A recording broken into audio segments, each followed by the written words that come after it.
The next segment is Symone Sanders didn't like what Nancy Pelosi said. Obviously, if you don't know who Symone Sanders Townsend is, that's her new name. I guess she got married.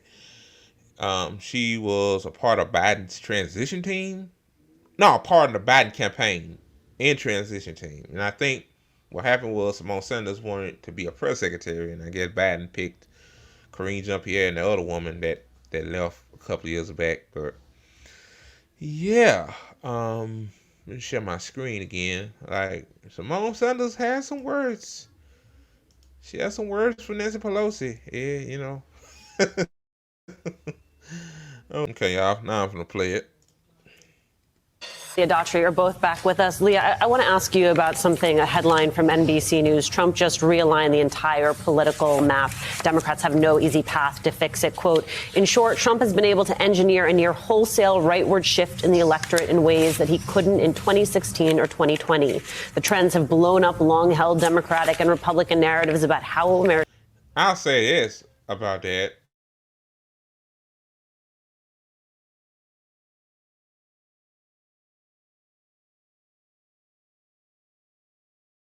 The Democrat. It's leading doubts to sound about the party's future as Trump's Make America movement grew the most diverse coalition in generations.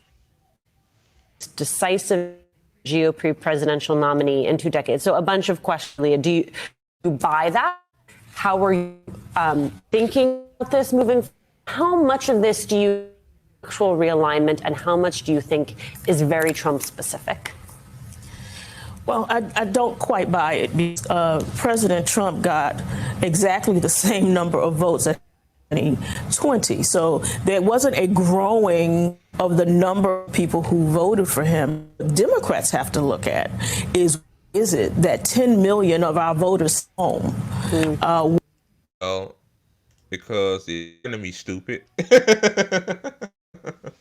The economy in Gaza. I think the two reasons. I wouldn't say younger people are more the Democratic voters, but typically younger people are more, Democrats aren't left, so I can't say that. That they lean the other way, lean towards Democrats, generally younger people. So they stay home. And black men, some of them did vote for Trump, which I don't recommend. Like, Trump is not going to make your lives better too, black men. I don't know why. That's why I should have asked some black men why they were voting for Trump. Maybe when we get bigger, I could invite people on and talk about stuff like that. It's kind of interesting. And the Latino vote, again, the immigrant situation, Trump is just as hawkish on immigrants as Harris, but yeah, the economy stupid and Gaza stupid. Why they didn't? Where were they? What happened? And that is a failure on our part, perhaps partly messaging, but also just in the tactical strategy of turnout, of voter identification, and getting people out to vote. So this whole... this ain't got nothing to do with this video, but what's up? Like, I don't get these polling places. Like they have 2 to 4 years to make sure the equipment working. And even on election day, I remember I heard about a lot of voting machines weren't working, even in my state. Like, what the hell going on with that? Going to vote is not easy as hell, especially you in an area where there's a lot more people. If you're in a city, it's, way more people, you want to get in and get out quick as possible, and your voting machines are down. When I went in there, fortunately, the voting machine was working, but because I voted early, because I get off work early before I go to work out. I'm not trying to be conspiratorial, but, man, I don't know. It's just suspect. You got plenty of time to make sure the machine work right. Fix any bugs with the voting machines. I don't get it, but hey, maybe cheating involved. Who knows? Who knows about these two party system, man? Like both of them cheat, either with gerrymandering or all kind of other shit they do. Voter intimidation, like that's a thing. Like literally, people harassing other people in the fucking voting booth. Like, you know, there's not a lot of safe places to go in America, but at least one of them should be the fucking voting place. I mean, you just do it every 2 to 4 years. Like, come on, man. Like, really, really, motherfuckers harassing other people. And like, I don't know this world anymore. Sometimes I'm flabbergasted. Said, well, he grew all of these people and all of these new voters. What new voters? He got the same number he got the last time. And so we got work to do. And also, too, I talked to a lady friend that used to live in my area. Now she live in another city. And she told me, she said, look, I don't like Donald Trump, but I think he'll get the job done. Like, she don't like Trump, but she still voted for him. That's what happened. A lot of conservatives probably voted for Biden in 2020 because, you know, COVID and stuff, right? Then when the Biden administration and Kamala Harris didn't do anything to improve their material needs, then they decided, you know, vote for Trump again. And that what happened. On what happened to our tactics? What happened to our strategy? What happened to identifying voters where they are getting what happened to the people who voted for us the last time who just sat it out this time? That's the work that has to be done. I think that's such a key and important point because to Matthew Dowd's. Come on now, you know what happened. You know what happened. Like, it's the economy. I don't keep repeating it. Like, Kamala didn't have no plans for the economy. How's she gonna improve people's lives? Yeah, the child tax credit, $6,000, but the problem with that is, what if I'm a single guy? I don't have no kids. Like, how you gonna make my life materially better? You see what I'm saying? Or, okay, what the $25,000 homes to help you buy a home, but that's a tax credit. What's up with all these tax credits? Just give people the fucking money. Hey, if we get money to fucking Ukraine and Israel, and then I heard Joe Biden trying to rush another Ukraine Israel spending bill out. See what I'm saying? Like, that's why people set out. They see that shit. Like, more people woke up now, especially with Ukraine and Israel. They see that all this money coming out from all this money. You giving all this money to them, and while I'm sitting here living paycheck to paycheck, worrying about if these motherfuckers at the electric place gonna cut off my lights. Like, come on, man. Oh my God, I can't with these Democratic people, man. Piece as we started this hour. In fact, Trump got less. He underperformed his vote from 2020.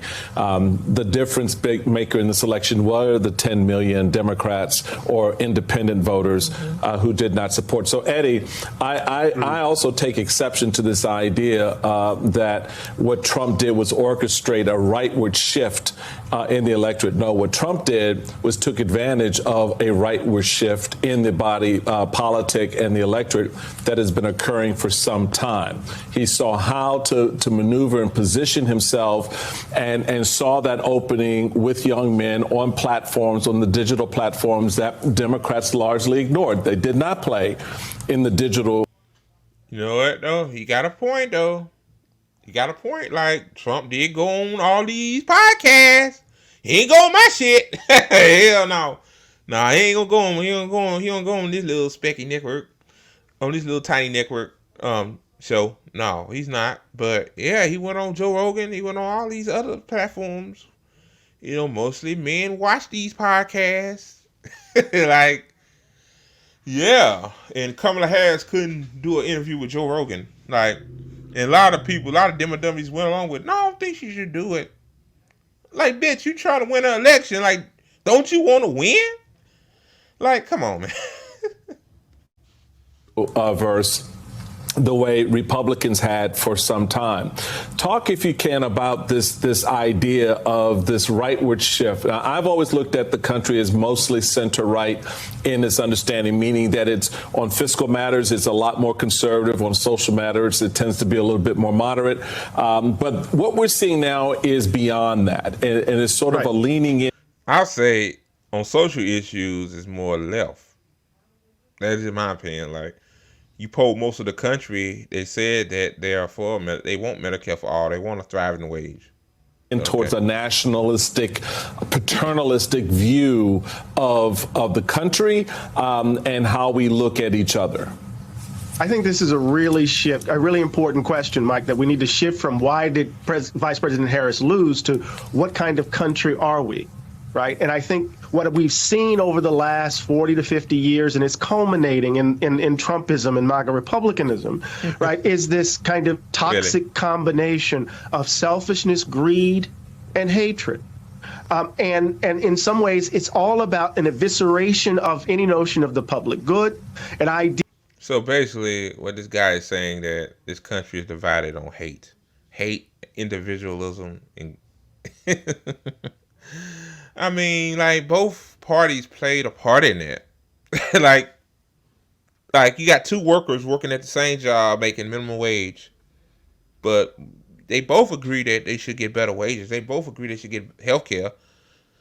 But you got one guy using culture war bullshit, and you got the other guy that looking down on the other guy, like, you're just looking down on them. Liberals do. They look down on people that think they better than. Like, that's on both sides. I ain't just gonna say that's Democrats. That's Republicans too. Like, y'all the reason why this country is divided. That's what. Yeah, the country is divided. It is. It's a racist ass country. It is. But again, like, I mean, like, he playing on one side, like saying, hey, the Republicans played a big part, you know. Yeah, the Southern strategy, that really what started it all. Then later on down the road, the Democrats, you know, like Hillary Clinton calling Trump supporters deplorables. Like, both of you, it's both sides. Sound like Trump now, I don't know why. Idea that my own concerns, my own well-being animates how I move about the world, that a notion of my relationship to my fellows, what is a notion of baseline understandings of who we are and our obligations to each other, all of that is just out the door, and people are just out for themselves. And so when you have portions of the electorate that are selfish, I don't care if he's a convict, he gave me a check, right? Or you have folks who are greedy, that are the billionaires who want to control everything, and then you have folks who are fearful that the country's changing. Well, the BNA issue, I would say, yeah, they want to control everything. BlackRock and Vanguard owns almost every fucking thing. Hell, I think they own every damn thing at this point. Yeah, that's a big issue. Greed, yes. And the thing is, people don't know no better. Like, people blame the politicians more than they blame the corporations. Blame the corporations. It's the oligarch. That's what when I say oligarch, I'm talking about BlackRock, Vanguard, State Street. Like, them the motherfuckers that are finding ways to make your life worse, you know, make your living situation worse, while they pad their stock buybacks and portfolios, while they own their yachts. But the Democratic Party, again, is tied to big money in Wall Street. So how they gonna, like, how the Democrats are not gonna change that? Oh God. And so what Donald Trump has done is he's, shall we say, exploited that. Now, I think we need to also say, in light of that shift, and we could call it neoliberalism and the crisis of it, or however we want to describe it, but the Obama coalition may very well be dead. But I do know this, too. The third way Democrat is dead. Now, the interesting thing about the conversation that we're having about the postmortem is that folk will want to lurch back to the right with regards to the Democratic Party.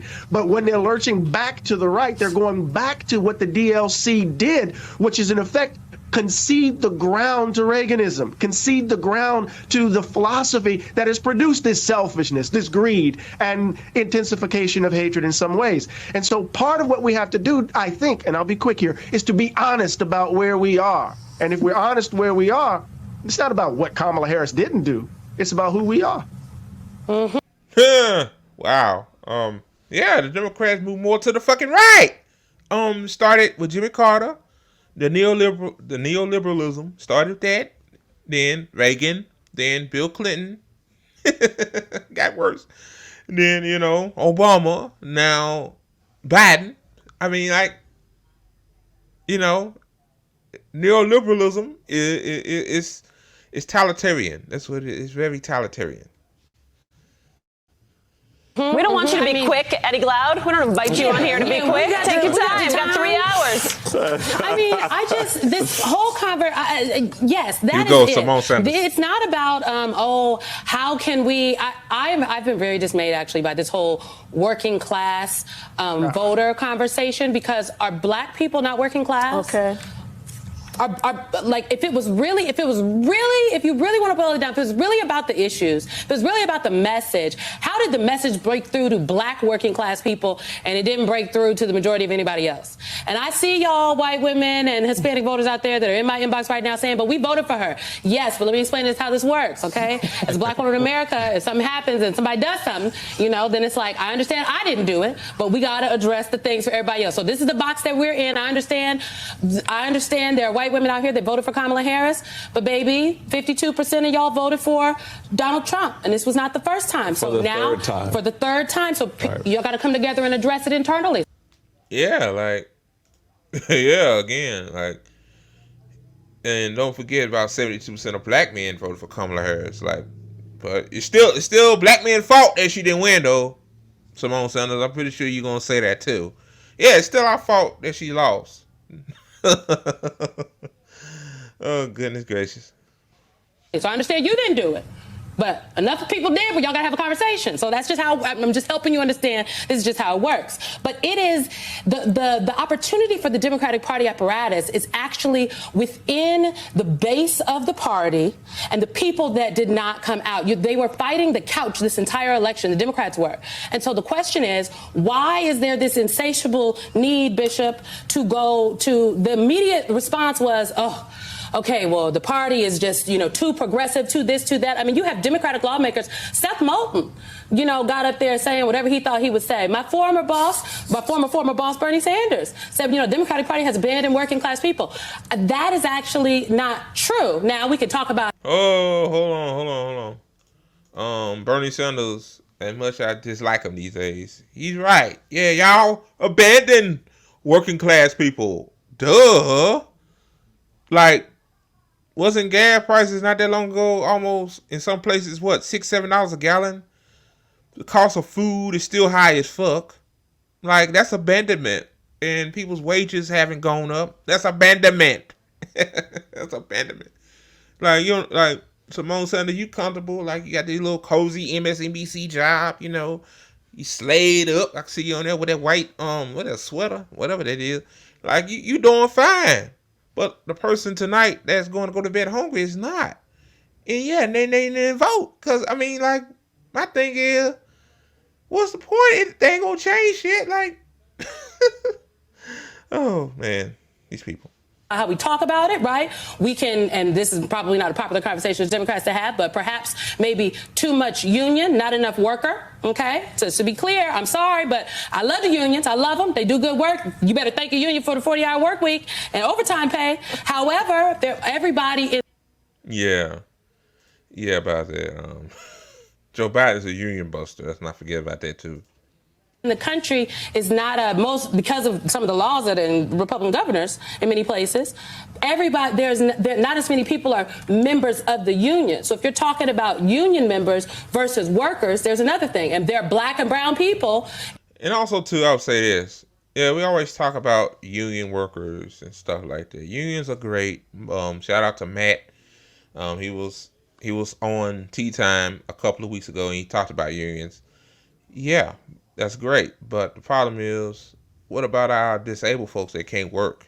What about people that have disabilities that can't work? We got to take care of them too as well. I got to do a better job, talking about them. I need to have a disabled panel, maybe Willow and a few other people she know. We all come on and talk about that.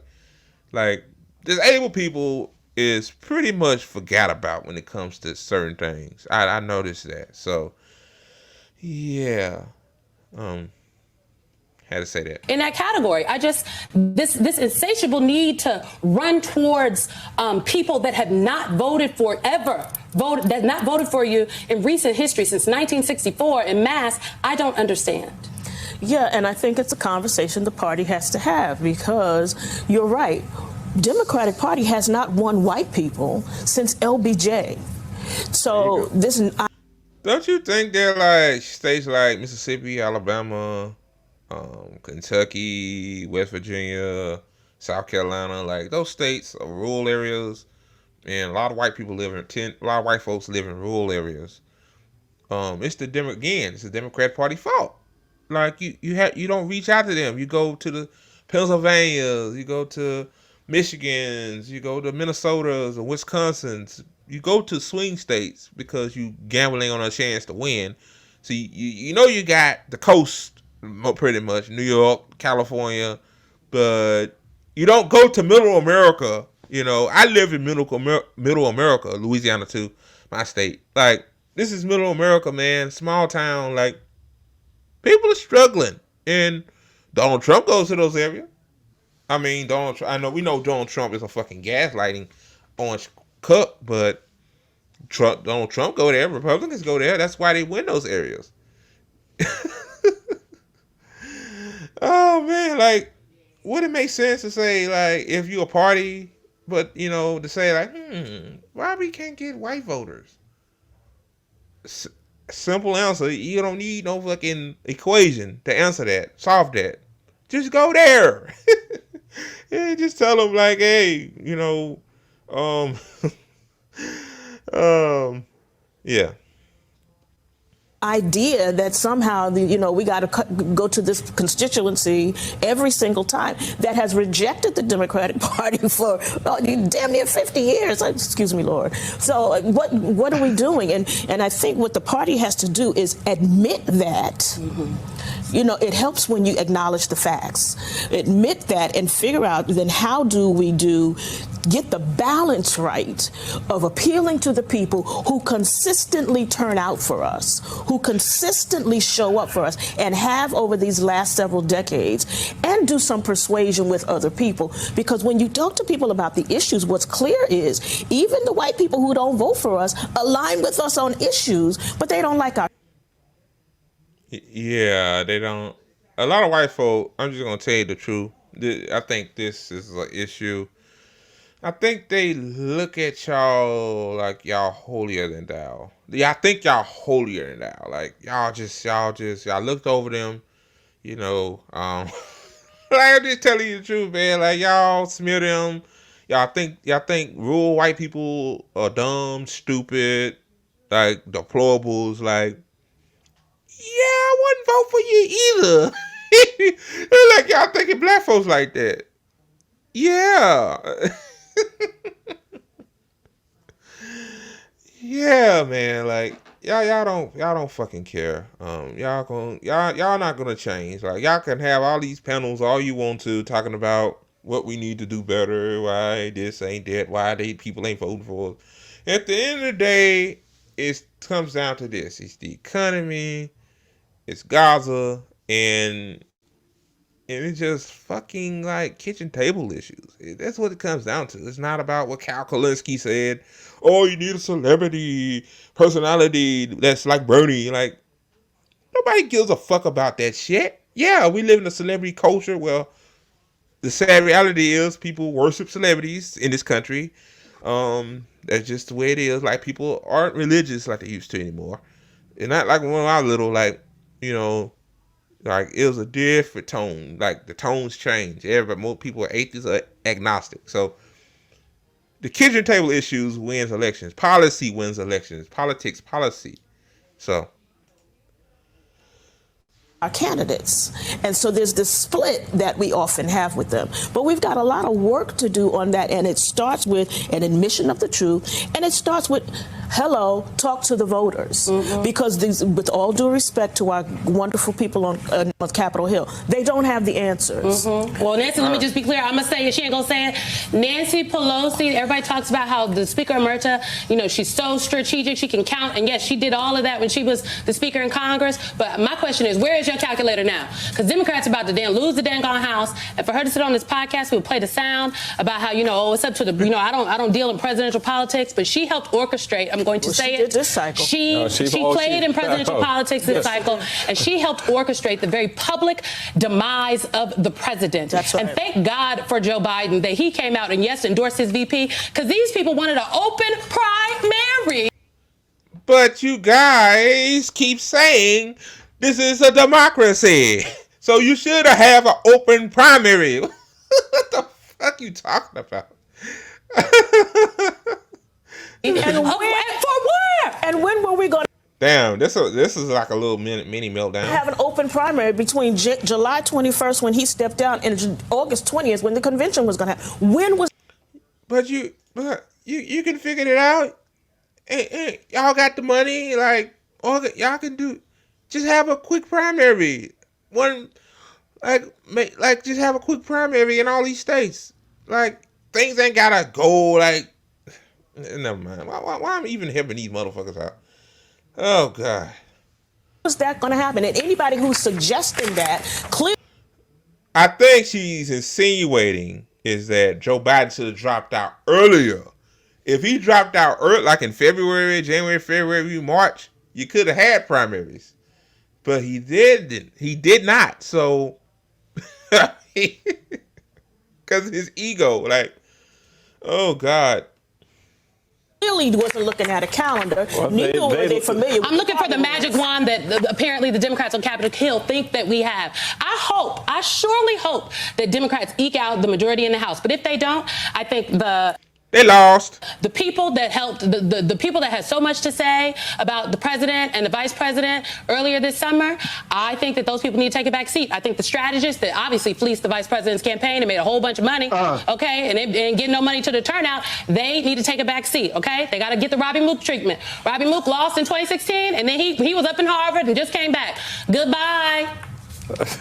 And listen, they got to talk to the folks who were actually doing work on the ground, who were underfunded and overstressed, but who were doing the work on the ground, talking to voters.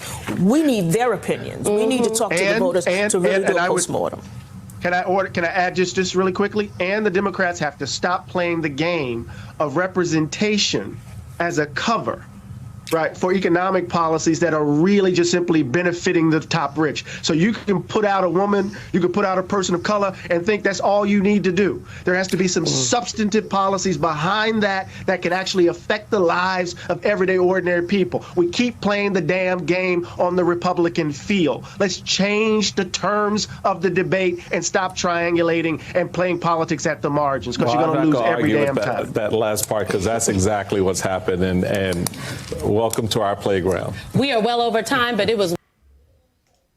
All right, guys, that's it. End of that. Yeah. Yeah.